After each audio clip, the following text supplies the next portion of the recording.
think I need another cheeseburger. When they said not everyone deserves a podcast, we didn't listen. The middle class holes. In all of human history, boys, I don't know if there has been a greater advancement in... Look at this. There are some nerds sitting around a fucking table that deserve a fucking raise for what has happened to the disposable Dixie cup lid technology. Watch this. You see this lid? We're going to slide up, baby. And there's your motherfucking mouth hole. Do you not realize that I have on my car stains in the center console that just, like an archaeologist could go back and like, 1919. I know, that was his first cup of coffee in this vehicle. And just layers upon layers that me scratch through. I drove to work. I usually have to drive to work like this. I literally, with my thumb over the fucking mouth hole so shit doesn't splash out. No more! One piece. Solid. Done. Where has this been our entire fucking lives? Why? Why now? Yeah. Wait, are you saying it fits over the red Solo cup? I fill you up? It goes on, no, like a Dixie cup coffee cup. The disposable coffee cups. And now you put it on there, and you slide your lid closed, and you don't have to spill your coffee all over the center console of your car when you go around a turn down Red Toad Road that they haven't paved in 14 fucking years. Yeah, this kind of reminds me, a guy I met from, like, I don't know, 4 or 5 relationships ago. He was the husband of this lady's cousin, and in conversation, because we were talking about Mad Men, and I said it always amazed me how Don Draper would pass out drunk on his fucking love seat and wake up without a wrinkle on his shirt. Hair was polished. You know, John Hamm, Don Draper looked incredible. Now, obviously, that's the magic of Hollywood, but this was like the 3rd time he brought up in conversation, like, yeah, and he had no coffee stains on his white T-shirt. I was like, does this happen to you a lot? Is this, are you just like a coffee magnet? Because he worked in the law office, you know, had to wear dress shirts all day, every day to work. And I just thought, Jesus Christ, poor guy. What do you need to either wait till you get to the office for coffee or figure it the fuck out. But Murd, you seem to have the answer, or not you, someone smarter than you that you now reap the benefits from. Dixie, my friend. Is that just a silicone piece? You've never seen a disposable coffee cup? Has this never happened? It's plastic. It's the simplest thing in the world. It's just molded. I'm trying to figure out why, you could just get those, right? Like at the coffee shop. Just steal an extra one. It's a disposable. I don't understand you. You see, I work in an industry where nothing is sacred, okay? All your shit breaks. It's scratched. It's destroyed. It's dented. It's damaged. I buy disposable coffee cups. I make my coffee at home because I'm not an animal who needs to spend $6 for a cup of black coffee from some hoodwink who put it through a fucking, I don't know, strainer made out of pantyhose. No, I make it at home. Extra for that. And then I put it in this. I showed this to every human being I work with. Every single one of them was absolutely amazed. And I'm amazed. Because of the slider. Yes, because of the slider. Okay. All right. Now we're on the same page. Listen, as a man who, if I was to put on a white dress shirt, white polo, a bottle of French's finest mustard would fly from wherever and just show up to ruin said shirt. So I'm all in on any anti-spill technology, but I just assumed that this was something you could obtain already. Because don't the coffee shops have? No. Have you seen this? All right. I don't know why I don't get coffee out either. I'm excited. I'm excited for you. I'm excited for me. Like I'm a man who spills stuff. I'm surprised there's no wing sauce on this shirt right now. The only comparable one I've seen, Murr, is the one that unclips and folds over 180 degrees, and the little rivet fills the hole. Yes, and then you have to unrivet, and you have to unrivet and re-rivet if you want to keep it from flying out. This when you is one piece. When you unrivet, you run the risk of a little spackle of coffee being on that little nipple and flying everywhere. And I'm not worried about stains on me. I'm worried about just when I go around a turn, it flies out the mouth hole. And so I literally would drive to work and I'd have a burn mark in the center of my thumb from the coffee splashing up at, I don't know, 250 degrees. Just burn it. Now I drove to work today. Man, would you look at that? It's the simplest things in life. People are trying to invent stuff, AI technologies. This made me the happiest I've been in decades. Damn, you're like. So you don't have a reusable cup. He can't get past this, can he, Wes? He cannot get past this. I'm not trying to poke holes. All right. I will also let you in on another little piece of knowledge here. So, disposable coffee cup, driving around all day, not a lot of places to go use the bathroom. We go in the back on board. We go in the cup, we empty the cup, we lid the cup, we use the cup again later when we have to. Then we don't want to do that. Listen, I didn't want to make the magician tell his secrets, but I'm back on board. Yeah. So I use disposable cups because if you use a regular cup, I sometimes, if it's like this winter when it was, I don't know, 10 degrees for like a week. Yeah. I'll take a thermal insulated hard cup with me. But yeah, man, you try to pee in a water bottle. We're talking, trying to hit a dime. No, we're not doing that. Those water bottles are pretty big, I thought. I once knew a guy who, well, I still know him. He said his pee hole was too big for standard 20-ounce water holes. Yeah. I don't know. I'd never really asked. I took his word for it. Just emptying in one shot. Blah, vomiting. He just needs to bring his tuna can. I wasn't actually interested in the size of his penis. It's just the pee hole I really had an inquiry about. I'm to fact check that. Hey, man. It's a girthy hole, sir. That's right. You. Yeah, that's right. Now this is incredible. I did want to say something earlier because I have a couple of thermoses that I take in. What are the main? What's the big company? Shit, why is it eluding me right now?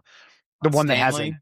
that hasn't. No, not Stanley. But anyway, neither here nor there. But yeah, like if I don't seal it all the way, and after, a road bump, a pothole, a speed bump or something like that, it kind of dribbles out the side. And then if I'm not aware of it, I do burn the sides of my mouth. And then I I put my mouth away from my body in order to not spill any coffee on me. And then all for a little caffeine kick. That way, when I get into work, I'm just a little bit more pleasant than I was if I was just off of 7 hours of sleep. I don't even know if it works, man. I don't even know if it does anything. I genuinely don't. I don't feel any more awake. I just feel, I don't know, satiated in some capacity. I don't think. Right. I think they've been lying to us about coffee forever. Big coffee has been at the game now. Been screwing over Americans ever since Sanka came out with it. The main coffee before Starbucks was the mix it in hot water like bullshit instant coffee. Yeah. Where did that go? That's still around? It's still around. You can still get it. You can get yourself some Sanka. I'd rather not. That would be on par with you figuring out where lube and other, sexual essentials are. It's like asking an attendant or someone at a grocery store, hey, you know where the Sanka is? No, it's not asking them where it is. It's knowing that it's locked up behind a glass case and you have to embarrass yourself in some capacity in order to have sex with your wife in a comfortable manner. I'm back with you. Cause on the other end of that, you also got to go to the next aisle and have them unlock the laundry case, the laundry detergent case at this point. If we're talking about even a Walgreens or a Kroger, King Supers. Yeah. They keep it all locked up now. I respect your association. Okay. Thank you. I know you're just blasting everywhere. Good job. No, but see, this is the other thing. Got it like that. With the locked up lube in the case, now apparently employees at your local stores are experiencing just creepy old men who want to make women feel a certain way, browsing in the case while they stand there. No. The magnums. That's right. How's the strength of the vibration on this one? You got a RPM on that? VPN? What's the pitch? What's the downward slope on? I'm asking for a friend because I definitely don't have Peyronie's disease. He's still fit snug, right? Middle Classholes, everyone.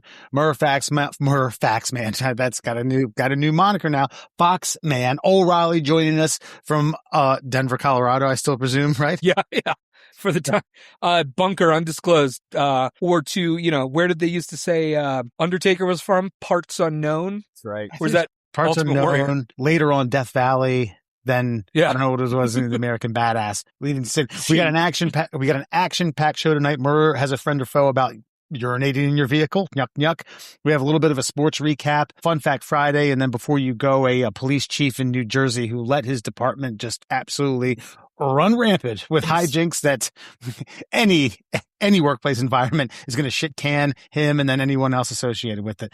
But first we have to pay homage to a viral clip. And I was thinking about this today. Was viral even a thing in 2006? The fact that this, well, I'd say yes, because, okay, the clip. I know it was a thing. Was it defined as viral? I don't know if it was defined as viral, but the fact that it's got the E-Bombs World moniker on the clip we're about to show you, I know that link was shared thousands upon thousands of times over AOL Instant Messenger. Absolutely. I think if we look it up, the first like virally labeled or first video labeled viral, probably the Jaeger bombs guy.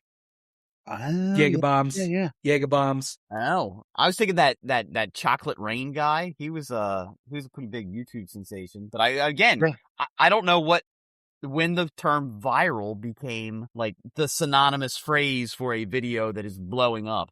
So without further ado, we're going to share this with you. And this comes via Spartanburg, West Virginia at a CCW Starcade tribute.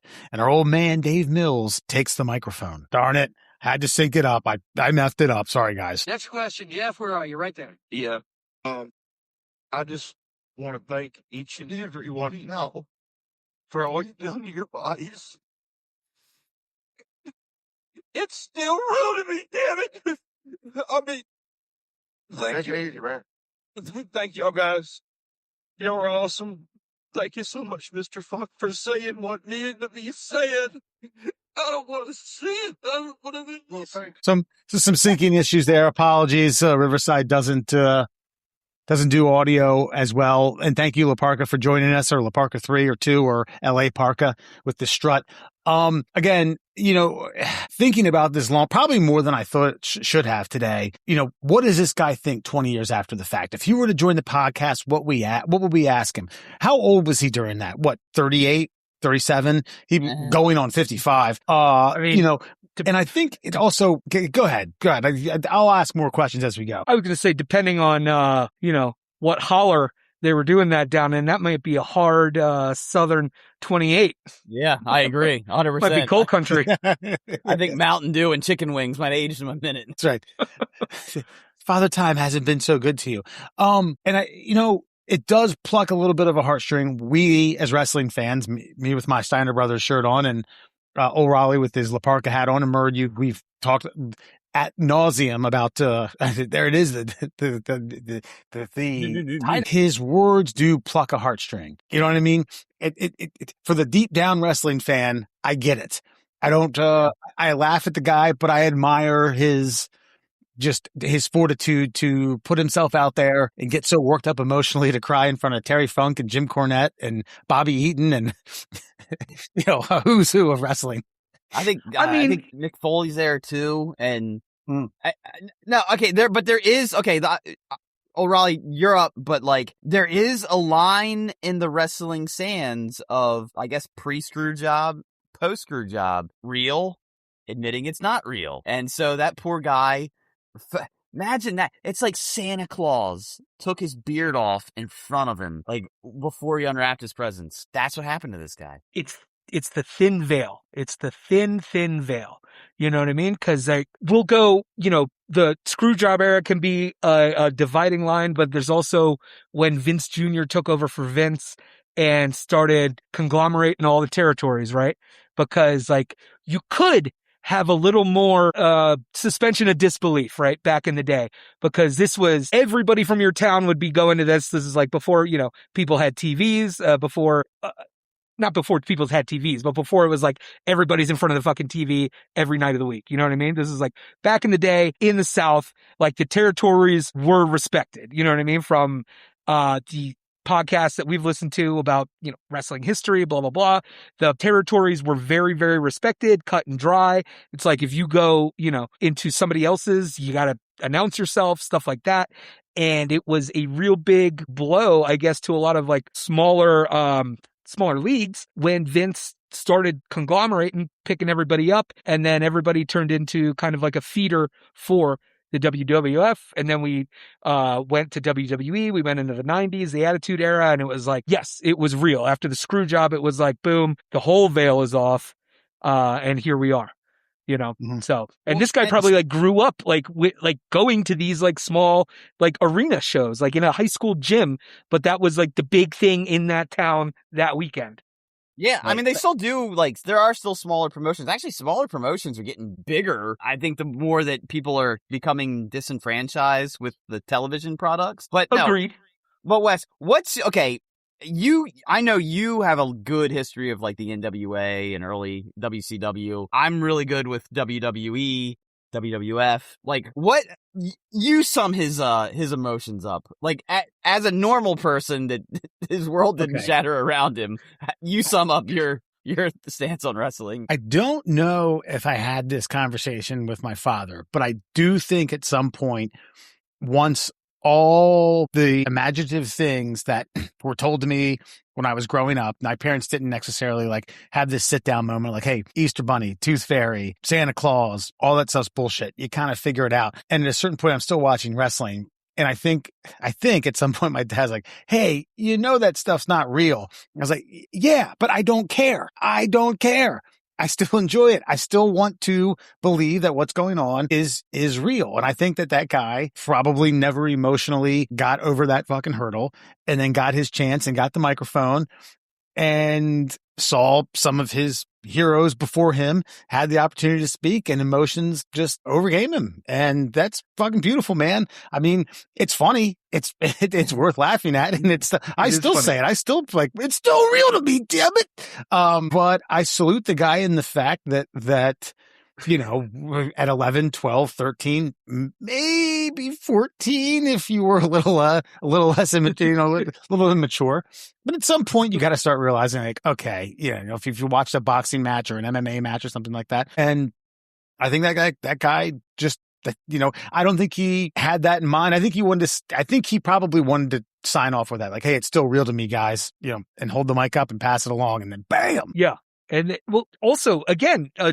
Going off of what Fox said, adding that to what I said, it's like that was a different era. That was like, and the dudes in that room were a different era. It was all storytelling. Because in the 90s, we went heavy with like Mr. McMahon was getting blown up in an ambulance every other week or a limo, or, somebody's lighting the limo on fire. And like I was like, oh, I didn't know they could dig a grave in the middle of the United Center. Like, how are they going to fix that for the basketball game? Yeah. So it's like, talking about. With those dudes in the room, that's probably what had him nervous, And you're talking about a time where like bad guys only hung out together outside of the arena. I went to a community college event where WWE put on, and Danny Davis, who was like a referee turned bad guy / semi-jobber / something, and he wouldn't sign autographs. Not because he didn't want to, because he's a heel. And he was told, into the fucking kids when he leave the arena. And I was like, God, what a jerk that guy was. And now I would like to tell Danny Davis, that was great. Fucking A, brother. Earthquake always was apparently Earthquake was like the sweetest, largest man, and he loved kids and he wanted to give them autographs, but the big was like, no, you crushed Hulk Hogan's ribcage. You can't sign autographs. So you got to be mean to kids, and he hated it. But you made snake burgers from Jake Roberts from Damien. And served it to Bobby Heenan and Gorilla Monsoon. But you can't blame this guy, because I know we're like, well, you think at a certain age he would have gotten it. But when you go back and you listen to some of the stories from the territories, like O'Reilly was talking about, like there were times where like heels would get guns pulled on at the show. I think Jeff Jarrett was talking about how I think his dad was in a beef with like the Junkyard Dog, and like somebody tried to shoot the Junkyard Dog. Like they thought he really blinded a guy, and it was just all fake. And it was like, I'm going to get you for blinding our local hometown hero. And so these were, grown ass men with revolvers trying to shoot wrestlers because they thought the thing that was happening was the God's honest truth. But I almost feel like we're the luckiest age group as professional wrestling fans, because we know both worlds. And I wonder if our child, think about this, if we knew it was real when we were kids and they admitted it was real, most of the characters that we beloved wouldn't have ever worked or been a thing. The Undertaker. There's a guy with supernatural powers who's undead who comes to the ring with a Paul Bear and the fucking power is in the urn. If it's not real, there's no reason. That's just dumb. It doesn't happen. It doesn't work. The Mountie versus the Big Boss Man, Yes. the shock stick match. He's a correctional facilities officer who just he got tired of his job and he cracked too many skulls. He had to come to the professional wrestling ring and show the world what he's all about. And if you ever find yourself down in Cobb County, Georgia. But also on your point, Mer, we grew up in the most ridiculous era as well, right? It's like everything Vince was like, we need over the top character. The Irwin R. Schyster, like this accountant is jacked. I'm gonna do my taxes when I grow up. He's after the $1 million man, obviously. Well, and I gotta say too, I always feel for Bret Hart because I loved Bret Hart growing up, and I don't think people understand that the new generation just thinks Bret's a whiner because he hates Bill Goldberg, and it's like, oh, you forget that Bill Goldberg was a professional football player who ended his career with a fucking unpulled kick to the fucking head, and then, of course, The Rock technically ended his career, not Dwayne Johnson, the one in the park when he fell off his fucking bike and busted his head and gave himself a stroke. But Bret Hart was he was the professional wrestler. He held the line and made you think it was real because he went out there like, I'm the WWF champion. I'm the best there is, the best there was, and the best there ever will be. And if anybody wants to take this title, they got to out-wrestle me. His whole thing was, I'm a professional. That was his gimmick. I'm a professional wrestler. The best wrestler that there is. And when the screw job happened, it was kind of like, well, if this is all fake, what's the point of being a skilled professional athlete? Right. I mean, I would also have a little chip on my shoulder if my dad was the one who ran the dungeon, you know what I mean? The most infamous, like, training ground of all the territories, right? Everybody who talks about Stu Hart's dungeon is like, that's the hardest thing I've ever done. So, like, imagine going through that, being the son of Stu Hart, and then getting this huge slap in the face. You can kind of see why he's never gotten over it. Yeah, and I always, the Shawn Michaels thing with him and Bret, it's like Shawn crumbled under the pressure of being the WWE champion. He couldn't carry the company, but he always mocked Bret like, you're so boring, blah, blah, blah, blah, blah. But boring Bret he did Lonesome Dove episodes. He went on every talk show. He did Entertainment Tonight. He did interviews. He hugged kids. He signed autographs. Like, the guy carried the company. And then when Shawn Michaels got it, it was like, uh-oh, I don't know how to handle this. And I think we forget that, this entertainment industry it's not as easy to pull this shit off. And I do feel for the wrestlers of today because it's like you're trying to get a gimmick over when everyone knows it's a gimmick. Back in the day, It was like, I want to get this gimmick over because if I get this gimmick over, people are buying it because they think it's real. And now today, it's like, we all know it's not real. We just want to be entertained by it. And that's why Danhausen's such a fascinating thing, is because everybody's willing to just be like, we know this is all bullshit, but man, you are fucking killing it with what you're putting out there. Well done, sir. Well, hindsight is 2020, but you could look at some of those gimmicks and be like, what the fuck were you thinking? Sure. The dentist, the ding dongs, to name a few. Oh, the bushwhackers. Well, we got these weirdos from the outback. But see, that works because that makes me, there's schizophrenics everywhere. They just happen to be from Australia. It's it. Didn't clean so well. The Godwins, like, how many hillbilly inbred tag teams are we going to do? True, but how many inbred hillbillies do you want to run into? They do have freak strength. That's right. Yeah, Hillbilly Jim not only was 6'8", but that guy could. Yeah, he could. Yeah, I think he could plow through a few burgers in his day.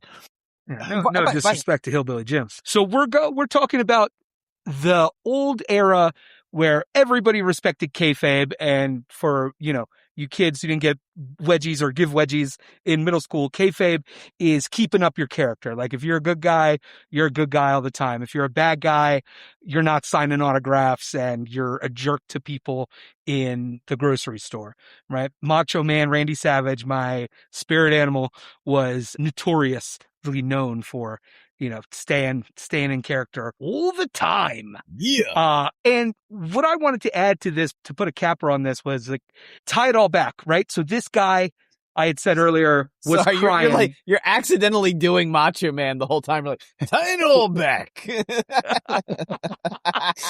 He's running through the veins tonight. I'm channeling. We were talking about this guy who was moved to such emotion that he starts crying in the wrestling gym. Because it's still real to him, damn it. But now we're in this social media era where every wrestler, you got to pump your numbers. You got to be big on socials. So you got to have your stick on the socials. Maybe you got a side project. Maybe you're doing a couple movies. Maybe you got an album, right? And no, not harshing on that. Get your bread, but pick it back up at least.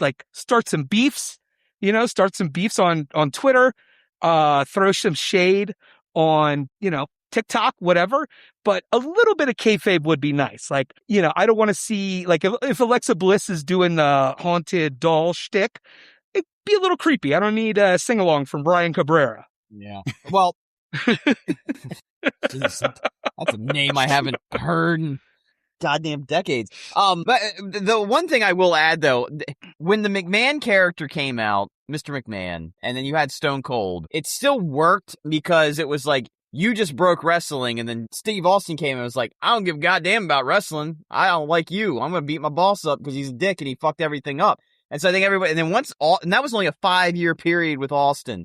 And once that was over, it was just there wasn't, you're right. There's no kayfabe anymore. Austin was somehow, that's the beauty of that guy and that character. Somehow he made the kayfabe from the reveal still kayfabe, and then nobody else figured out how to channel that energy. But then you still had Shawn Michaels just going out there and putting on a fucking show, and that worked. Right. And once the old guard died, they're gone now. I mean, who's left? Who's the oldest? I mean, Cena's not even technically part of the old guard. I don't even think he's old guard. He came in after anybody, in my opinion, who came in. No, Cena was Ruthless Aggression era. Yeah. I feel like right after Attitude era. And I feel like anybody that came in after the screw job, they're not old guard. I mean, it might be old, but that's been a while. Kane retired recently. Goldust, Dustin Rhodes, he's still wrestling over in AEW or Ring of Honor or whatever. I think him and Sammy Guevara were just tag champs in ROH. I just think if we're even considering Goldust the old guard. Yeah. By the way, I sent Wes the clip. Yeah, we got a clip from, I think it's 1995. We're heckling Goldust right over the old barricades, man. And that's the other thing they need to stop doing is stop with the glamour bullshit. It needs to look a little more like they're wrestling inside a high school gym and a little less like they're wrestling in some aircraft hangar with fucking video screens everywhere. Let's make it a little more real. It's supposed to be a sport of the people. Okay? It's supposed to make rednecks cry in a gymnasium with wooden bleachers. Yeah. Have your girl yell at you on a Wednesday night for being drunk and watching the TV. I'll agree with you there because, the whole AEW versus WWE thing has been whose crowds are bigger? And they're covering up that part of the arena. They're covering up that part of the arena. They can't sell tickets. I agree with you there, Mur. It's shut it down. Shut it down. Stop trying to make it look big and over the top. If you're not filling a place, have it look a little more rugged, have it look maybe, I know you don't got 2 stories, but maybe make it look like the ECW arena. Yes. Which again, that's a classic, right? That'll still sell out to this day. Yeah. And have enough God, just seeing a guy climb up the 8-foot tall, basketball hoop in a middle school and dive it off. There's just something with a little more pizzazz and charm to it than what they're doing these days. And an athletic director's holding his breath. Oh, no. Yeah. It was just that funny coming. By the way, I don't last thing I'll say, and this is a little segue into something I thought of earlier. I do have a wrestling gimmick. I want to see if you guys think it would work. It's a guy. For weeks, they just show him rocking back and forth in a room, and he's watching old VHS tapes of wrestlers. And his whole gimmick, his name's Schizo, and he comes out, and he's like Taskmaster. Every wrestler he's watched, he comes out to their music, in their getup, and does their moveset. And every week, you don't know who you're going to be wrestling. It's going to be him, but what version of him it's going to be. That's my gimmick. You kind of got like a little bit of a like Mick Foley this. thing going on. Yeah. We could do that's where it came from. The Mick Foley, the Dude Love, Cactus Jack, Mankind. And I was like, well, what if you just extended that to any wrestler who's ever wrestled? Have him come out as Bret Hart one week, Stone Cold, Undertaker's music. It fucks with the crowd. They think it might actually be that person, and all of a sudden it's him. Then you throw him a curveball and give him doink. I bet that could be a good last run for our boy Jay Lethal. Yeah, maybe. Yeah, have him, but it's got to be. I don't care what anybody says. We can complain about wrestling all we want. The WWE is still the creme de la creme. It's the place where you go to be seen. It's the place where the action happens. And I do love the fact that these other organizations are out there, but I still think it's just like anybody can be a great world-class mixed martial artist, but if you're not fighting in the UFC, no one's going to know your name. Right. But competition will make everybody, better and try a little harder. Because if you're at AEW, we've seen people want to move and go to WWE, right? Yeah. But they're not doing shit with our boy Penta. Last note before we end this segment, I am very into this shirt you've got on, Wes. How long have you had this? Give us a close up, please. I actually thought that was Mark Marrow on the bottom, by the way. Is it the 1, 2, 3 kid? This here is the Steiner brothers doing the Bulldog off the top rope via WCW Saturday Night, the arena that they had, the pre-stage thing that they had in Atlanta. I've had this about 6 months. It was total drunk buy. I had bookmarked it, and I was like, well, $34.99 plus shipping. Okay. I think I can scrape that together. Is that Buff Bagwell getting his neck broken right there? I want to say this is just a regular old jobber, maybe Eddie Guerrero. I don't know. By the way, you bring back jobbers. Bring back jobbers. That was Brooklyn Brawler. But see, Brooklyn Brawler was like he was. I don't know, he's a king. Who's the guy who slapped himself in the back? No, that was he had a really Jewish name. That was his whole gimmick. Is I'm Jewish and I like me. Harry Wolowitz or something like that? Yeah, Barry Horowitz. That's Barry it. Horowitz, yeah. Barry Horowitz. Wait, Barry Horowitz, that was he was a jobber. Didn't he have a real character? But that he was a great jobber though. He ended up he actually got a run, I think. I think he ended up maybe winning an IC title at some point. There's actually a good story. Jericho was down in the dumps in WCW and he had a couple good matches with this guy, the Joker. Or Christ, maybe it was kind of like a Maverick gimmick. He came to the ring with a bunch of cards and always got beat by the Stars. But Jericho's thing was like he was just down in the day. There he goes, slapping himself in the back. Actually, Barry Horowitz had a jacket with a handprint in the back. So yeah, he could slap it. Anyway, I digress. Raul, you want to give a shout out for your custom NWO t-shirt? Banshee's House of Dye on socials. This was a white NWO tank top, sent it over, did this sick, custom dye job on it. Nice. Really awesome. I had someone make me a Macho Man jacket years ago. I've still got it. Got a lot but going this mask coming from Mexico is coming off now. Nice. Yeah. Nice. We made our own NWO shirts. The reveal. He's sweaty. He took his mask off. I think he's supposed to do that. All right, folks, we're going to take a quick break on the middle class holes. We'll be back with a friend or foe and a scoring with the middle class holes, a quick sports recap. Be right back. All right, party people. When I say middle, you say class holes middle. Wait, what the fuck? The middle class holes, everybody. Time for a segment we haven't done in a while. It's friend or foe. It's been a minute.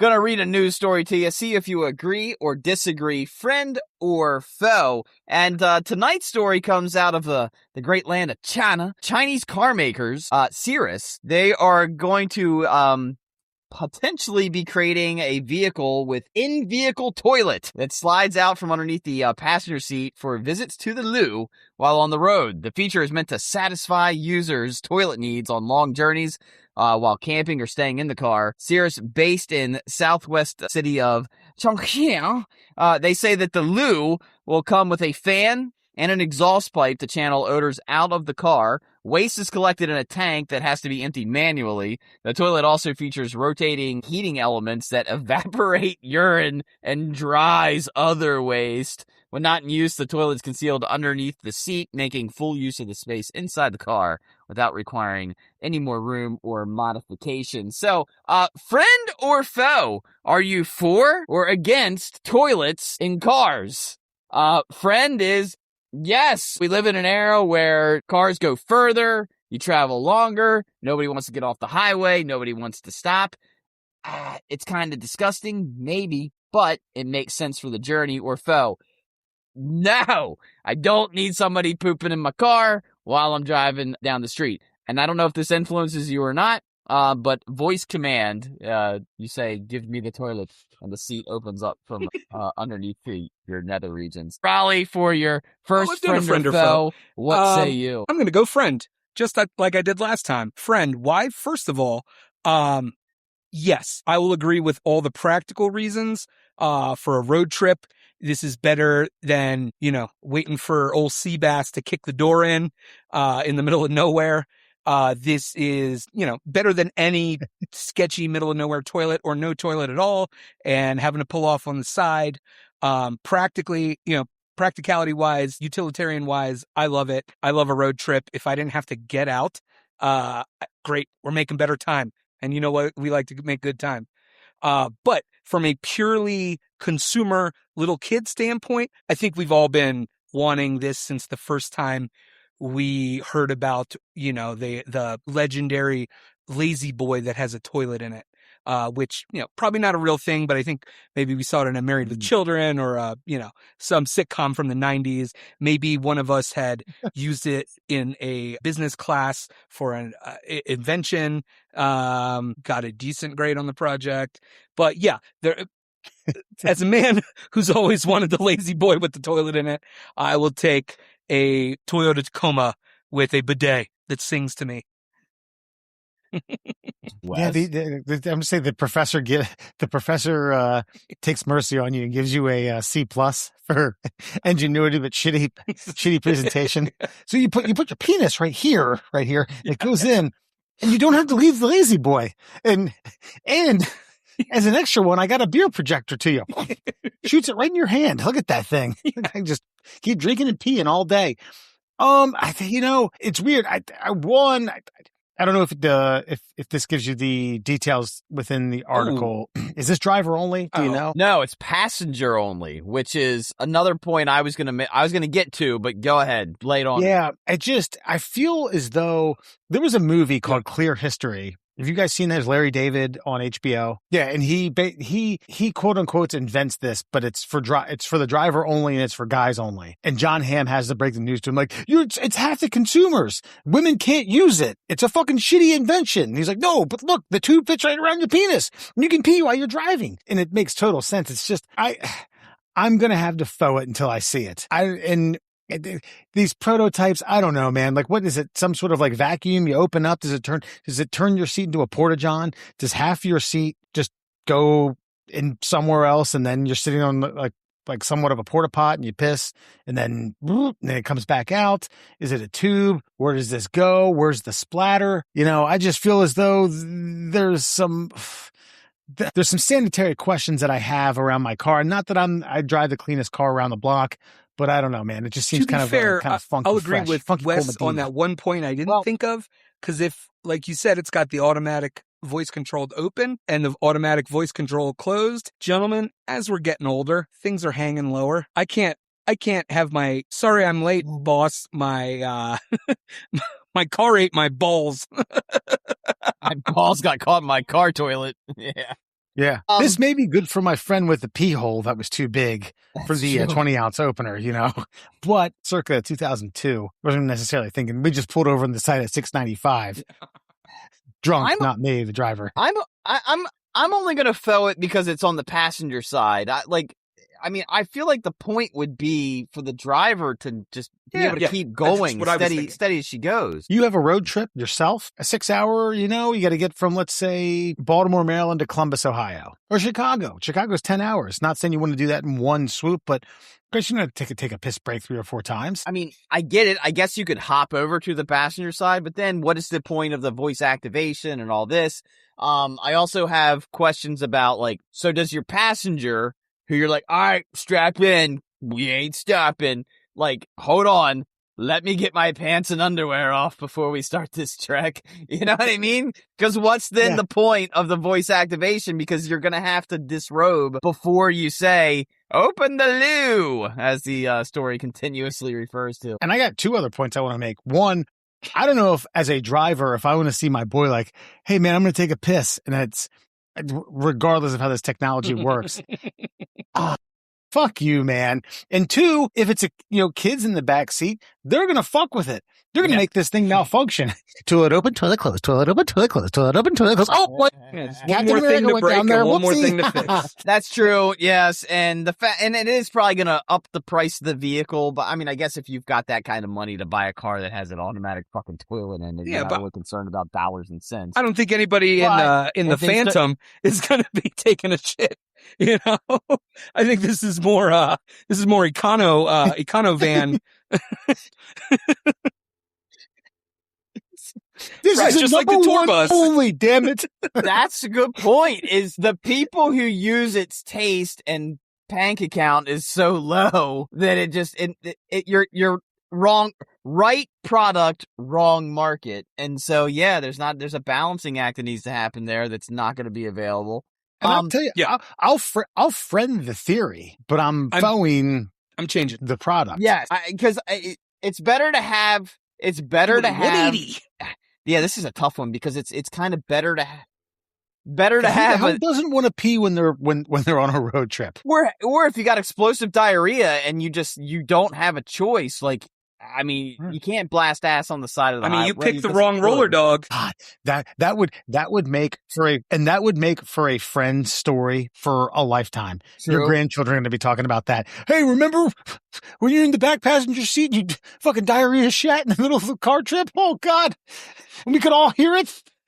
Here's the thing, though. I feel like I could make a much cheaper model. I mean, the environmentalist wouldn't appreciate it. But how about just a hole in the car that you can just pop open, piss on the road, shit on the road? It's you know what I mean? Like Mother Nature's gonna clean it up for you later. Yeah, immediately it popped in my mind. Someone slipping on a banana peel at Mario. On a big old turd. Your shit is the cause for a. Well, we're out here on I-70, ladies and gentlemen, where a turd caused a bus to chain react an accident that killed 400 people. I think let's go back to the market. Cliff, is that you? I think anyone who will put this in their car is the same person who owns a Sawzall that can just make their own.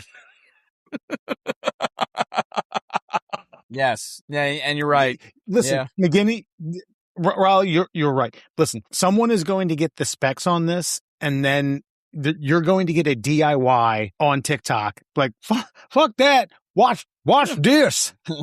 and hilarity will ensue. Yeah, I don't think you need a piss evaporator and all that horse shit. So, I want to friend it, but I think functionally and realistically, God damn it, I hate throwing poop and pee, but I don't like to take an opinion back and do a 180. But yeah. Gonna have to foe it. Can't get these boys stuck in the automatic closer. Yes, and when it comes to defecating in the car, brother, you gotta ask yourself one question. That's our friend or foe? Well, what's your answer? I'm foeing it. All right, then it's unanimous, and that, my friends, is your friend or foe. All right. Tonight on the Middle Classholes, we've talked about sports a lot, but we're going to bring this down to a brand new segment called Scoring with the Middle Classholes, or the Middle Classholes Score. Well, I'll just bring that out to a test unit to see what works out better. I'm going to read you guys 4 sports stories from the week, talk about one of them that you want, but I think we'll obviously talk about all of them at some point. I want to keep this down to 5 minutes. So first of all, Spain, the new world champions of the World Cup, they defeated Argentina 1-0. Ryan Fox won his first major championship at the Open Championship, but it might have been overshadowed by Bryson DeChambeau's penalty strokes, yada yada. ESPN cleaned house. They fired longtime analyst and play-by-play guy Carl Ravitch and Ryan Clark in the middle of a segment, and then 3 WNBA stars. Yeah, 3 WNBA stars denied the 3-point contest. Inescu, Kaylin Clark, and let's see here, Kayla McBride. Big Star said, nope, we're not doing the 3-point contest. Raleigh, I'll start with you. Which one do you I got have an opinion? Couple opinions. You want me to just like quick fire? Or you want me to pick one story? Yeah. Okay. Sure. So I'll just go because it's, one, you know, then we'll see where we go. A capper on what we've all been watching for the last 6-8 weeks, right? World Cup. You guys know me. I'm a sports guy, not a particularly huge, you know, knowledgeable soccer guy. Got red carded out of every game in elementary school. But still a record. It's hanging up in the referee's office. I think this was the most engaged I've ever been with a World Cup. A lot of people are talking about how it's been and tell me if I'm wrong, one of the best World Cups in a long, long time. So many, you know, storylines going on. As a casual fan and love to see people having a good time, I loved watching all the side shtick, like the Koreans having a great time in Mexico, the Scots drinking all the booze in Boston. Like that's the stuff I find hilarious. As like a people person, I love, you know, when you get everybody outside their bubble and having a great time. I think, the Mexico story is probably the biggest part of the whole thing, right? Despite, you know, Spain winning the championship. Like this is the best furthest Mexico's ever gone, and being a host country, pretty awesome, right? And who'd have thought you'd have a Latin American cheering for Spain, but yeah, we all hate Argentina. That's all. Okay. That's go. Wow, dig it, man. Good analysis. Andrew? The Ryan Clark story, kind of fascinates me. I'd feel bad for him as somebody who worked in broadcasting and watched plenty of friends and colleagues get like just canned instantaneously. The segment he got fired pretty much immediately from is when he looked at his co-host and said, "You're saying that as a non-player." And I felt like he was big timing his panel. And for people that are working at ESPN and analyze sports at ESPN, a lot of them didn't make it to the show. And so by saying that, I kind of was like, ooh, you kind of hit your own death nail with that one. You swung your own hammer, dude. Because if you start to discredit anybody who wasn't in the major league part of the sport, they all played sports, I'm sure, they just didn't make it. If you start to discredit everybody that's on that network who didn't strap on a uniform on a Sunday, well, then you're discrediting anybody who speaks on the network. And so if you're already kind of on the chopping block, like, get him the fuck out of there. We're done with him. We don't it kind of sends a message, and I don't know, but it sounds like, from what I understand, Pat McAfee's about to sign like the biggest contract ever, and they're just 24 hours of McAfee. Make sure everybody doesn't keep the lights on. Yeah, lovely. Yeah, the Clark thing, I have a hunch that was a long time coming, and they wanted an excuse. Ravitch kind of bums me out because he's been a voice for ESPN for about 25, 30 years. But ESPN doesn't do, or is no longer going to do Sunday Night Baseball, which kind of cuts, you know, his work hours, substantially. Sucks. I get it. Yada yada.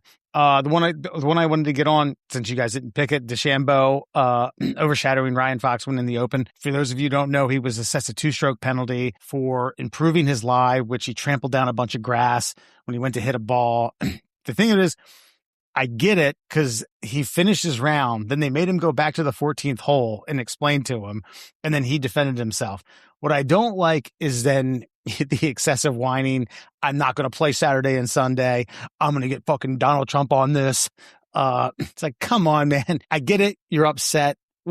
I'd be upset. I would be fucking livid. I don't even agree with the rule. The rule's the rule, though. It's just fucking take your medicine, shut the fuck up, and play or don't play. You know what I mean? Don't show up on Saturday if you really feel that bad about it. Lastly, the 3-point contest, WNBA. Listen, I know I don't watch the WNBA. I watch more women's college basketball than I do WNBA, and that's not a lot. I usually just watch the Final Four and the finals. But the stars aren't showing up for this, and you're talking about growing your sport. This is kind of a fucking slap in the face to, you know, everything that you're about. Can I ask, if you will, if you I agree or I disagree? didn't see the story.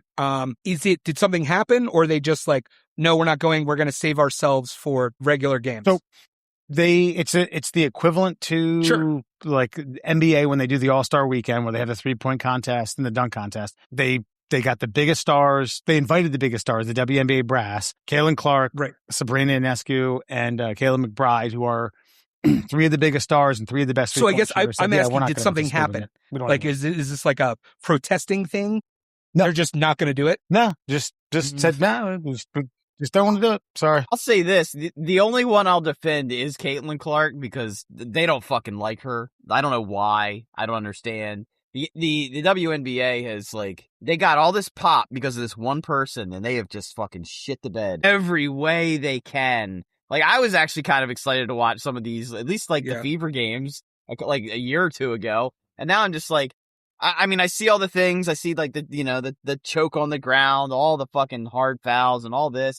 Not inviting her to the Olympics. That's not crazy. Putting her on the fucking poster. They put Angel Reese on the poster, the 30-year poster. They don't put their number one draw. That's like having, like, Hulk Hogan fucking running wild with Hulkamania and leaving him off the fucking WrestleMania poster. Like, what are you doing? What are you doing? So for her, I'm like, yeah, fuck them. Don't give them any more eyeballs than they deserve. But for everybody else, like, yeah, what are you doing? I don't disagree with them not inviting her to the Olympics. I don't personally. That's fine. But again, even as an alternate, because the world wants to see her, like, get her in for 5 minutes. Sure. But the point is like, you're trying to expand the sport. Are you more concerned about winning a gold medal, or are you more concerned about growing your viewership in your home country and across the globe? I think that's. You can claim she didn't deserve it for talent because she wasn't there yet, but I mean, for marketing purposes, let's keep the train rolling, baby. The thing that's stupid about them not participating is the 3-point competition doesn't cost you anything. I get when guys don't want to do the dunk contest because you might blow out a ligament, anything. Something can happen. I get that. Because that's a very physical action you're pulling off. But to shoot threes, anyway, you're going to do that for 3 hours tomorrow on your off time anyway. So why not just do it for the crowd? And let's put this into perspective. Like, whether you guys know this or you don't, these three women, including another person, I'll have to look it up. There's someone else who declined the offer, who's also another great 3-point shooter. This would be like Larry Bird. Yeah.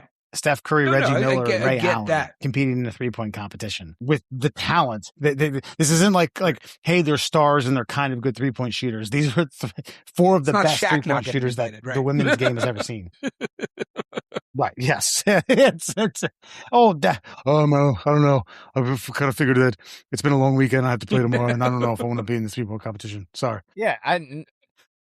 Well, that's just bad, and by the way, that's, again, WNBA shit in the bed. They should have put a clause in. If you're an all-star and we ask you to participate in one of these events, you can't turn it down. Like, and if you force their hand, like, you at least have to be in it. They're not going to want to embarrass themselves, and they'll put on a hell of a show.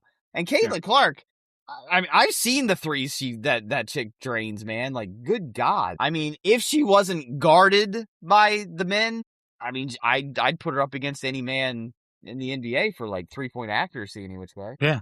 Hey, real quick before we get to Fun Fact Friday, a quick break, then Fun Fact Friday. Any thoughts on the finals, Spain, Argentina, which was at 3 p.m. Which you were a little miffed about. I didn't get to watch it. I have, like, 1 day off a week, and I had to, I was home alone with the boy, so I had to entertain him. Then I had to, like, convince him to, like, sit still for, like, an hour and a half. I had to mow the grass, and by the time it was done, I was like, oh, shit. It was, like, 4:30. And all the action happened at the end. So, no, I didn't watch for once, it.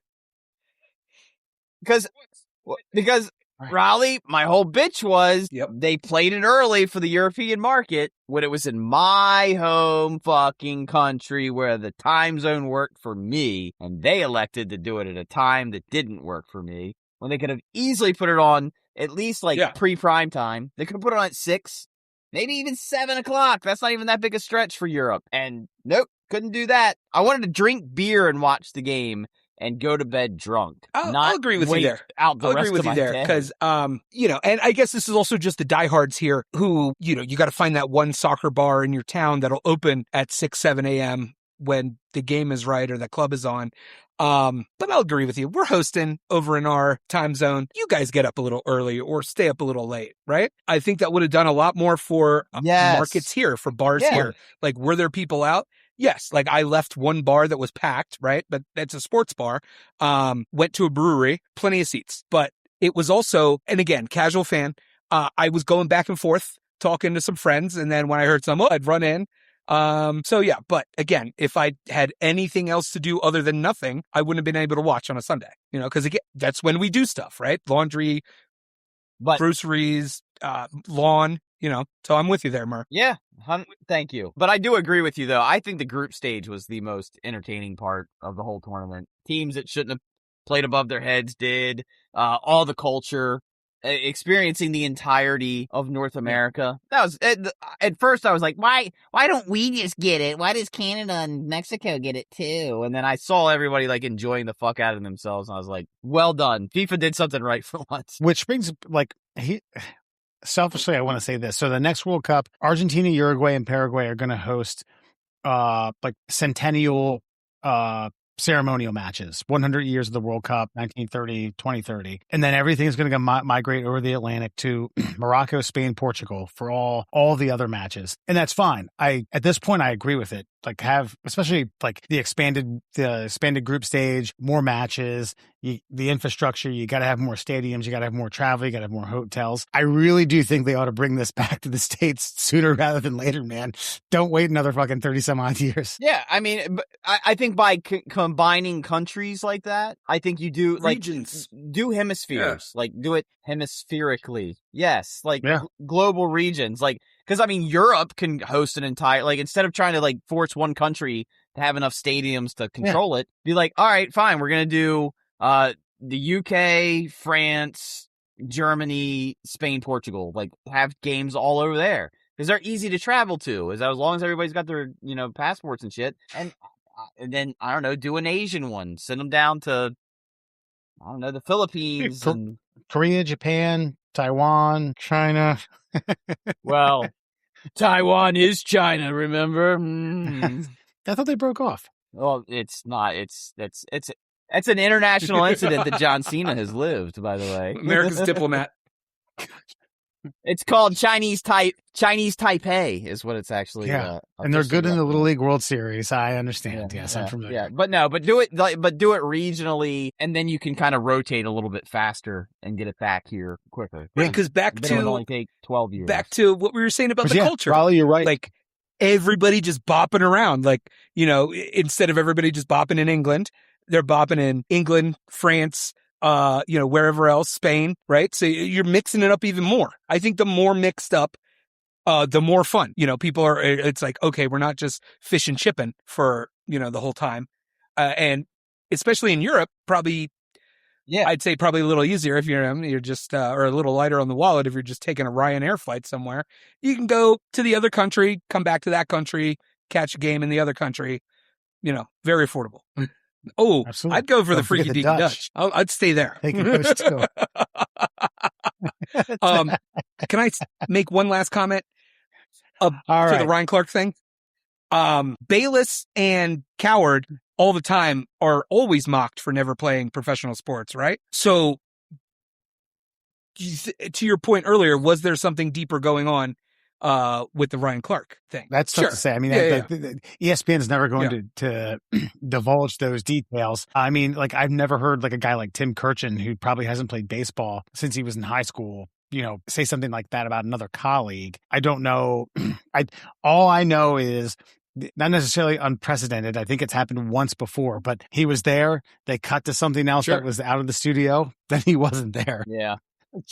I saw the exchange, which is absurd. I saw the exchange and I was just kind of like, well, that means under these parameters that Ryan Clark is then setting forth, like you don't have an opinion on anything we're talking about. Okay. So I was just like, that's not a good, you know what I'm saying? Like for a guy who sits on a panel with Mike Greenberg, you know what I mean? Who hosts the show, who's been a prominent announcer and analyst, a play-by-play guy who's done multiple successful podcasts and shows like that. Now has what he's like, is it Get Up that he does?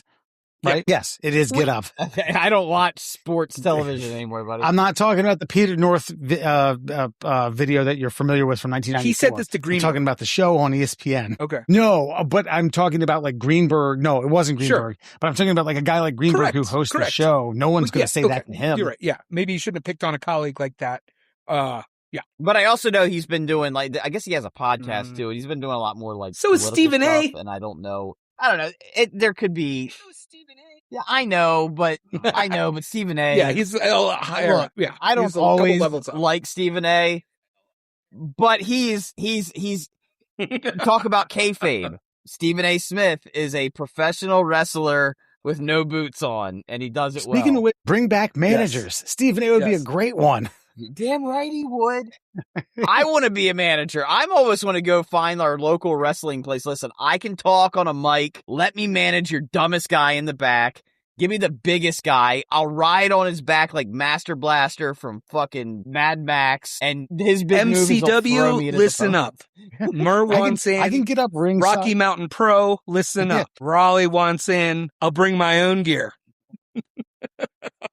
I can jump on the ring, on the ring, outside, holding the ropes. Oh, yeah. Distract the ref and take a bump, take a punch, fall down. And I can throw an inanimate object to my buddy. And I will use I can't jump at anyone, but I can be thrown like a ragdoll in the direction of a human. Yeah. I can hold the top rope and have the face untie a turnbuckle cover, springboard in, and then look like, holy shit, what did I just get? What did I get myself into? I can pee my pants on command. That's right, and I don't have to be in a car to do it. All right, that is Scoring with the Middle Class Holes. We're going to take a quick break. We'll be right back with Fun Fact Friday. And before you go, intelligence. Dealing with the superior intelligence. And now, Fun Fact Friday. All right, here we go, folks. It's time to expand your mind with your Fun Fact Friday, brought to you by our very many sponsors. Of course, you can find the Shin Splints Recovery Group on Facebook. That group continues to be in the zeitgeist, Wes. I'm so sorry. I don't know how this happened. It's got over 3,000 followers now. I see a new person asking questions about their leg pain. Sarah has some pain at her knee and above her ankle. So maybe she needs to jump on the Shins Recovery Group. If I had suggested the Shin Splints Recovery Group about 20 minutes ago, divorce papers would have been filed, by the way. Of course, there's Flat Earth Science, Advocates for Truth on Facebook, and our great buddy, the Cuckster. Find the Cuckster on both TikTok and Instagram. That's Cuckster for Life. Cuckster for Life on both TikTok and Instagram. Let's get to it. 5 fun facts for you on a Friday. These all have to do with social experiments and how humans react. Did you know psychologists explored the power of small lucky finds by planting dimes in the coin returns of public payphones and watched what happened when the users exited? Those who discovered the unexpected dime were dramatically more helpful. Nearly all stopped to aid passengers who had spilled an armful of papers just outside, while those who found nothing never did. This demonstrated how fleeting good fortune can break routine mindsets and spark spontaneous generosity. So a dime's worth of luck makes you a better person. Just finding something for you thinking it's my lucky day, you're more willing to help humanity because the universe rewarded you. So I do wonder if was the paper spilling staged? Yes, 100%. The whole thing is staged. Okay. X Factor's the control in that subway tunnel. Oh, that's unfortunate. All right. Guy finds a dime. He does a double heel click outside of the phone booth, and then you're going to spill the papers. Yeah, but isn't it? I mean, okay, a little lame. You're right, but it doesn't take much. I guess that's the point. To change our brains, it doesn't take much. We get this one thing oh, it's my lucky day. Oh, that's that guy's unlucky day. Let me use my universal luck now to reward someone else with my generosity. So see, Raleigh, this would have played into our hands because we went to college in an era during a particular happy hour where that would have gotten us that 10-ounce beer. You never know. That could have been the 1 10-ounce beer that could have changed your night. Dude, Wait, you got a 10-ounce beer dimes for 10 cents? at the Republican Club of Frostburg. Dimes, baby. 2 nights a week. I don't know how they The made old any Diamonds money. Lounge. Well, I guess on the $5 cover. And then you get down there, and for whatever it was, 6 to 10, 10 to 2, I forget. It was slide a dime across, or, slide 50 cents across, be like, I want to buy some for the ladies at the end of the bar. All of them. See which one appreciates it. What? I'd like to buy a Beast. I would like to buy a Beast Light. Your for, finest 8-ounce down cup there. of Beast Light. Yeah. Now see, they did away with this, but there was on Tuesdays and Tuesdays only, from 7 to 9 it was dimes, and then from 9 to 10 it was buy one get one free mixed drinks. Rail. And I figured out that I said, hey, forget making it 2. I just want 1, and I want Seagram 7. What? No, all I want is Seagram 7s in there. And they would actually pour about 3 or 4 cups full, probably like 5 or 6 shots of Seagram 7. And I would carry in a little bit of Coca-Cola and just top it off. And then I would black out on the Tuesday. Nice. Well, I feel like that's... You're right. That's probably how they made money. They were like, all right, we're going to charge them a cover, and then we're going to get them so black out, they're just going to leave. And they won't be drinking any more of our free beer, essentially. Good God. The only thing that saved me when I went to College Park was it the Brick House? It was an old gas station converted into a bar. And so the only way I got away with it was my dad had a credit card for me for expenses. I was like, yeah, I had to get gas. And the receipt would always come up as That's awesome. Brick House Filling Station. Nice. Yeah. So I used my I'm emergency credit card. I'm only there at 9 p.m. on That's like Wednesdays. how the Gentleman's Club comes up as Himalayan Enterprises LLC. So you can still expense it. Right. Exactly. Well, did you know, in a clever test of everyday attention and appreciation, renowned violinist Joshua Bell performed incognito for nearly an hour in a busy Washington, D.C. metro station during rush hour, playing masterpieces on a multi-million-dollar instrument. Despite his talent and his beautiful instrument, only a handful of passengers even paused to listen or recognize the extraordinary performance during their daily rush. Most hurried past without a second glance. The experiment revealed how context and expectation shape what we notice and value in ordinary moments. So their point is that if this guy was playing in a concert hall, you would pay hundreds of dollars for a ticket, but because he was playing for free on the street, everyone was like, fuck this guy, and just moved right on. Yeah. Did you say DC Subway? Yes. I mean, Raleigh, you probably have more intimate knowledge DC of this Metro, than I do. Yeah. I was a commuter there for 2 months for a little stint down there. I can tell you right now, people there could be a boxing match going on, an amateur boxing match. You'd be like, oh yeah, cool, all right, way to go. I mean, I don't have to like it to understand it. Yeah, people are just rushing to get to work. Well, I think it's that nobody gives a fuck about a guy playing a violin, no matter how good he is, no matter how expensive the instrument is. Yeah, I almost feel like people that enjoy that have been convinced that it comes with this upper crust. So you have to pay for it. You have to go. I'll agree with half of that. I mean? Sorry, were you? Yeah. I'll agree with half of that in the sense that no, go for it, man. Wes is 100% right. Everybody that is packing, and I know it's not New York, right? I know it's not New York, it's DC.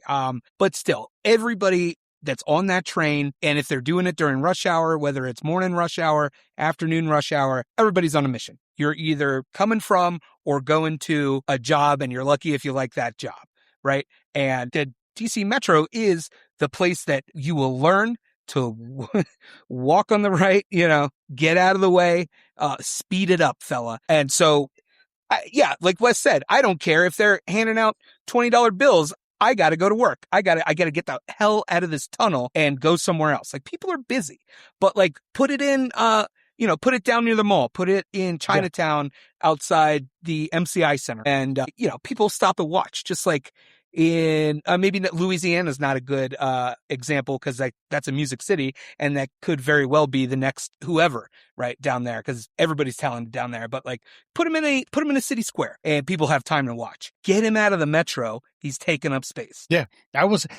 dude, there was times where I had like 3 stops, and when I first got on the train, I was like in a cart that wasn't good enough for me to get to a particular like plateau or a like a stairwell. So during the next stop, I would get off and go up in the same train two train carts down in order to position myself to get a better position to get down to another train. So if I had missed one of my trains or one of my connections, sure, I would have stopped and listened. But otherwise, no chance. But my pushback is this, though. So nobody knows who a violinist is. But if it was like, I don't know, U2, people are stopping. Like, oh, shit, that's Bono. That's Bono. They're not going to push past them. So it's for me, it's like, I don't know. I don't know what that really speaks to be honest with you. Everybody finds classical music. They've got this thing about it. Like, oh, it's the perfect music. It's cultured. It's this, that's that. But nobody really gives a fuck about it at the end of the day. Because I feel like if you stopped, the guy would be like, "Hey everyone, my name's Bono." Oh, it's not even Bono. God damn it. Well, did you know researchers examined social influence and conformity by having folks face backwards in crowded elevators or perform other minor norm violations in public, and then recorded how bystanders reacted. Passengers often quickly just joined in with unusual behavior themselves without any explanation. So people would stand backwards on an elevator, and then they would be like, oh, I guess I need to stand backwards on the elevator. So facing the back wall instead of the doors, and it just goes to shit. Groupthink is a big fucking thing, and in this era of social media groupthink, we should all take maybe a little note from this little sheeple. Fucking sheep, man. Yeah. Laying down for the man. Because I feel like I probably wouldn't verbalize it, but I would definitely mentally think, what the fuck are you doing? And I definitely wouldn't turn around. So I kind of maybe pat myself on the back a little bit. Or maybe I would face it with them and be like, hey, what are we looking at, guys? Huh? What are we doing? And just mock the scenario. But to fucking blindly follow along. I'm not getting on that elevator. Wild. I've seen enough horror movies to know somebody standing in the corner, we got a possession situation. Or if this is a public elevator in a major city, who knows? Maybe he's pissing and still don't want to be in that elevator. Yeah, this isn't the first time you've brought this up. And McGinney, are you like socially? Is it always on your radar that something? What do you mean? Something terrifying's happening? I don't know, like you said. The last time you were on, you were like, "I've seen enough horror movies to know that you don't pick up some lonely stranger on a dark street that's just standing there in a rain jacket." And then you just brought this up about like, I've seen enough. No, it's not going to terrify me. I'm just not going to in an elevator. Put myself in the situation to be terrified. I know it's probably very inert, right? But it's like I'm just not going in. Like I don't like water that I can't see through. But also, I watched a man take a shit on the DC Metro one time. So, wow, that happens. Yeah. That's not a horror movie. That's just horror.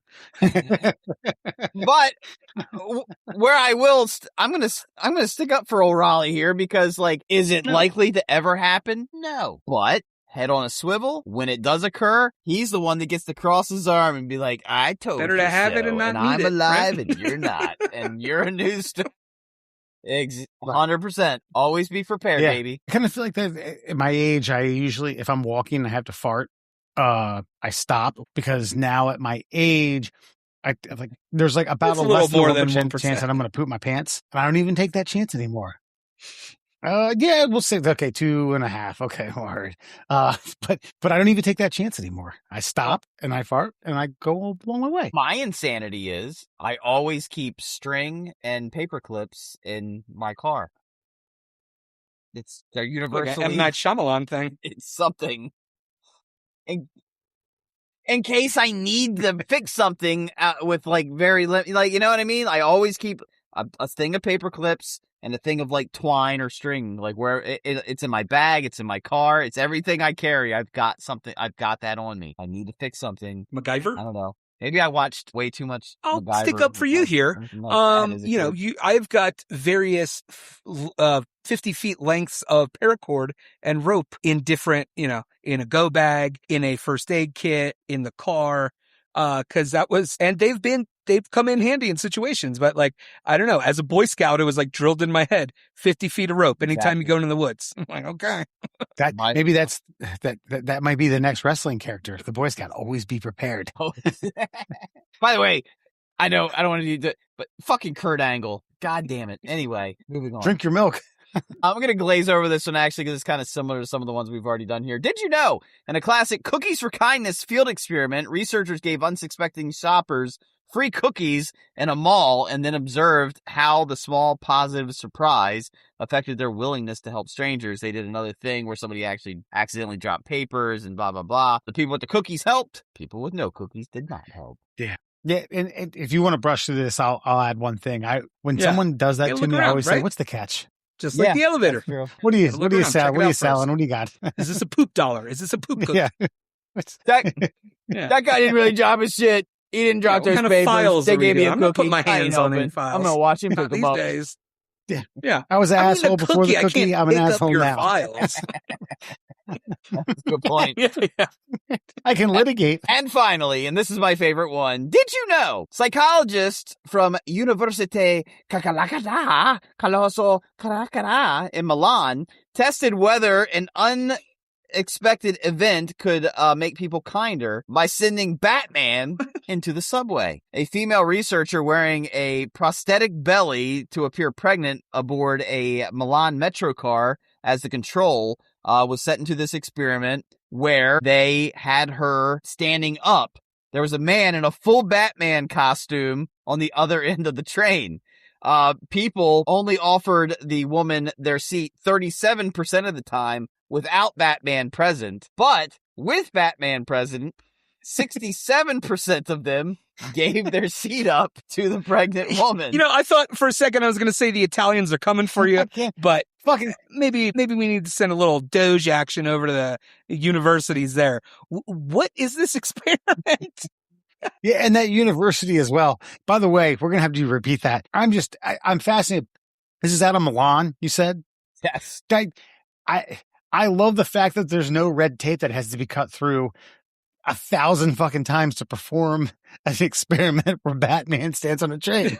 I think they're like, yeah. I mean, it makes sense. Yeah, just got to do that. Maybe everyone was distracted by Université Caccalacatta del Sacraca Corica in Milan, but Batman on the train, pregnant woman gets to sit down. No Batman on the train. It can't be no pregnant woman sit down. I mean, it is. They need to hire 10,000. Sounds like the Milan Batman. Police Department's getting a new uniform. Or women. All right, boys. Listen, we're gonna have to shed the blues for a tighter black. But you get a cape. and what's his homeboy that he calls back to? Batman. No, Alfred. No. Alfred. Yeah. When you anywhere. It's Alfred. All right, Alfred, all the time. But this one's fascinating to me because one, the Bat Chamber, right, Murr? Yes, the Bat. That was. I'm trying to remember. Wes didn't know it was called the Bat Cave. Did you say the Bat Chamber? I said the Bat Chamber on a podcast That's about awesome. 5 years ago, and I've never lived it down. Bring that up for the anniversaries. No, but what's fascinating about that is like, okay, we did talk about professional wrestling tonight, kayfabe and all that stuff. Like, Batman is a fictional character. If someone dresses up like Batman on the subway, they're a crazy person. But for some reason, having a crazy person dressed up like Batman causes you to fear Batman enough to give up your seat to a pregnant woman. 50% I'd say they have to do another control where they like put a security guard or a cop there, because I think Batman in this situation is just translating to authority figure, right? Even though it's a fictional character. Yes, right. So, but you are, I agree, but the fact that there's a 50% increase in behavior, like with a fictional character, it's still that's Batman wildly fascinating. over the Milan you're right. PD. It is the presence of an Start authority. an international incident. Here we go. Yeah. But the reason it works though is because that means that Batman is seen as an authority figure, even though Batman's not real. The perception of an authority figure that's gonna fuck you up for not doing the right thing. I don't know that so one. Let's in the essence of our wrestling theme here. Let's tote the line. It could never happen. God rest his soul. Okay. Sid Vicious is on that subway. I think you're getting a punch in the face no matter what. I don't know that you have with the vest and I think everyone stands. I think everyone stands up.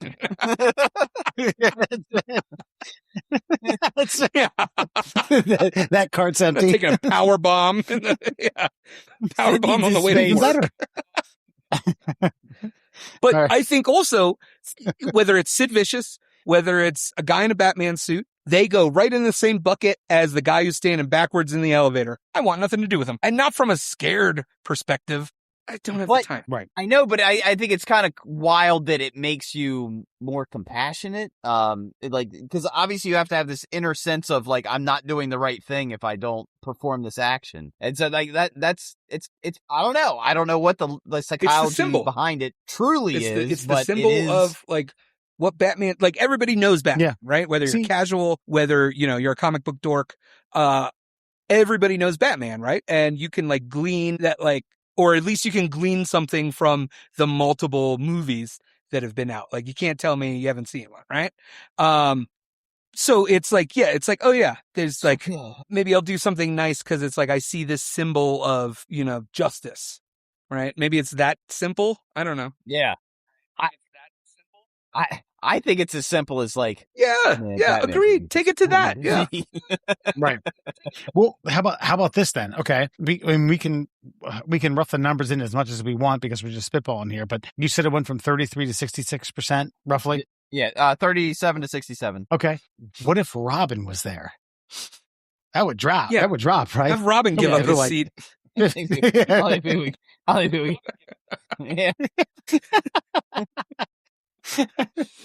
Boy, I wonder what that douchebag's doing on the train. What's Batman's sidekick doing here? Fuck out of here, buddy. Tim O'Donnell. He's got the nipple suit on. I'm sitting down to protect my ass. Fuck that. And that, my friends, is your Fun Fact Friday. All right. Tonight on Before You Go, we bring you to the great Garden State of New Jersey.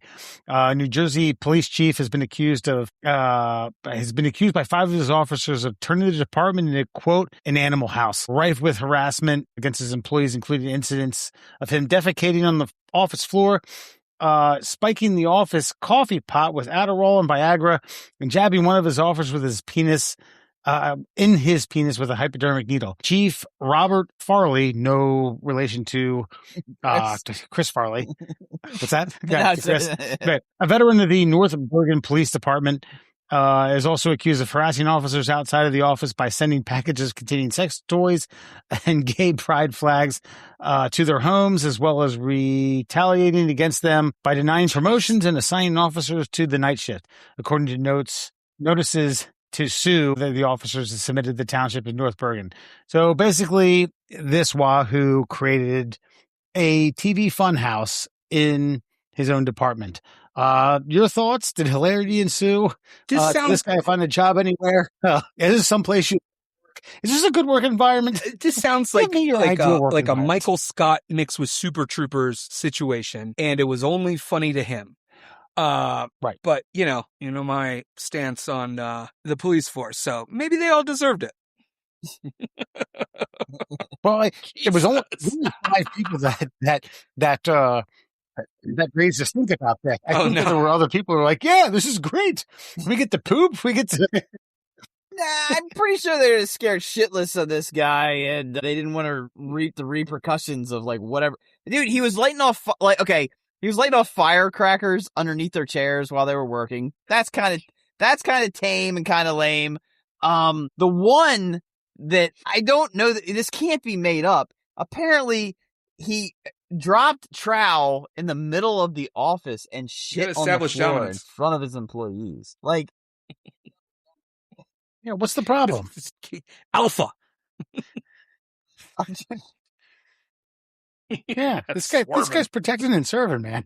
Yeah, well, because I have a full list here somewhere. But Wes, what is okay? I know you're not our legal expert. I know he's but gotcha. How do you see this going? If these are all alleged incidents, considering how many of them there are, what's your defense? Well, I think there's probably the defense. Well, hold on. Let me backtrack. There's the lone human resources person in this department has blown their brains out because they don't want to deal with everything that's about to happen.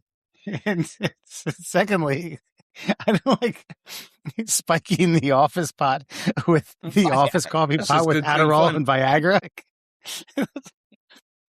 Yeah. That sounds like 154 all over, baby. So except we didn't have the made money our for college house either drug, a police department. Got it. Right.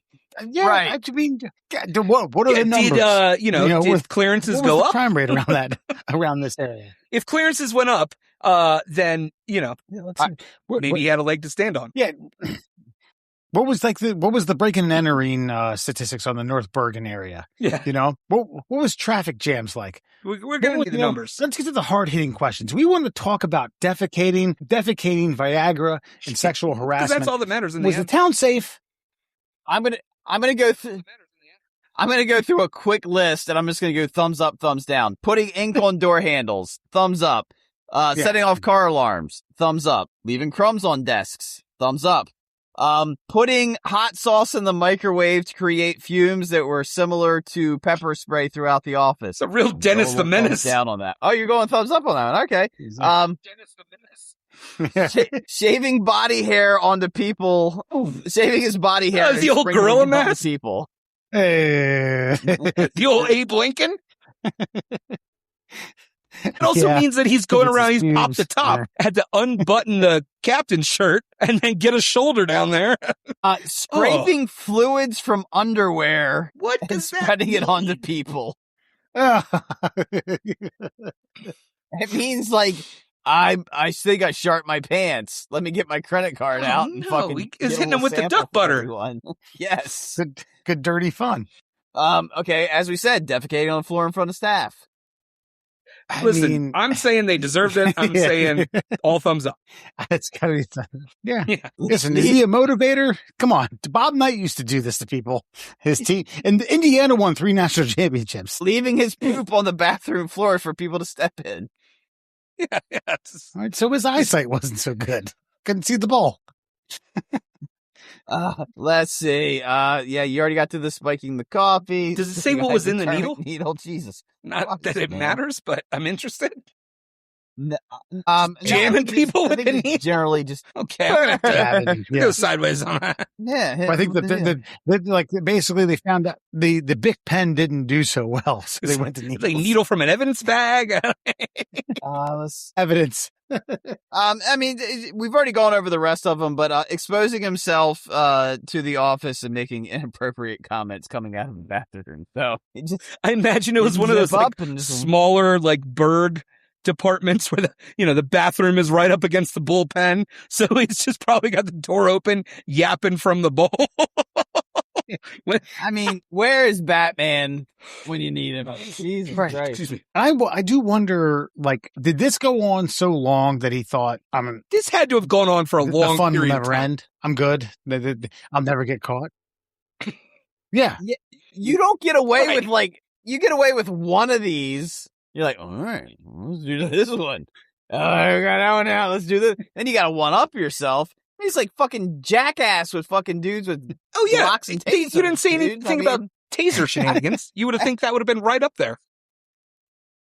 Or the old office pop. That's a good point. That's a good point. They missed out. Yeah.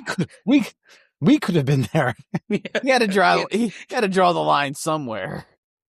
Yeah. then he snorted that line, and then he Yes. put Viagra and stuff. No, but I mean, in all seriousness, though, like, doesn't this kind of come down to like we've been talking about police for a long time? Like, we're like the culture of police. Like, maybe the job should be taken a little more professionally. Maybe you have the day you deserve. We solve some issues. If this is the guy at the top, this is the guy we promoted to the head dude. Like, all right, well, it might be a problem that we maybe shouldn't even fight in court. We should probably. Also, this has got to be like, there's nothing else going on in this It's like Dennis. town in Jersey.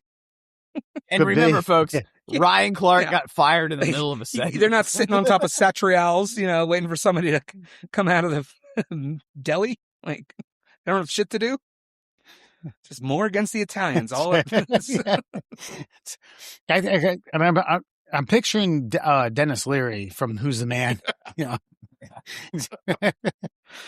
Banging the cow. I mean, they could reboot Police Academy or Doctor. Reno 911 with this department. Oh, all right. Yeah, the North Bergen Police Department.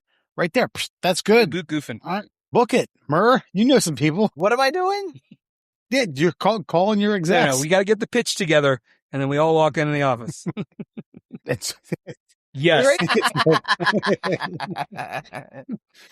it'll be the Truman Truman Show. The Truman Show Yeah, style. kinda. The Truman Show style. All right, folks. That Anaconda. God, where's John before we need him?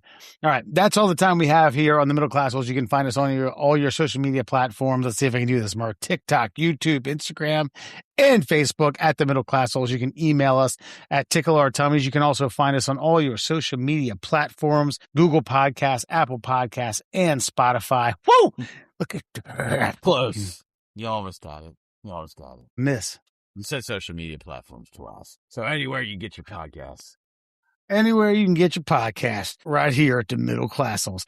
We'll be back next week. Whew, man, my wife's got a torn ACL. We're going to go deal with that. Give her the old Take her easy, Macho Man. Good to have you.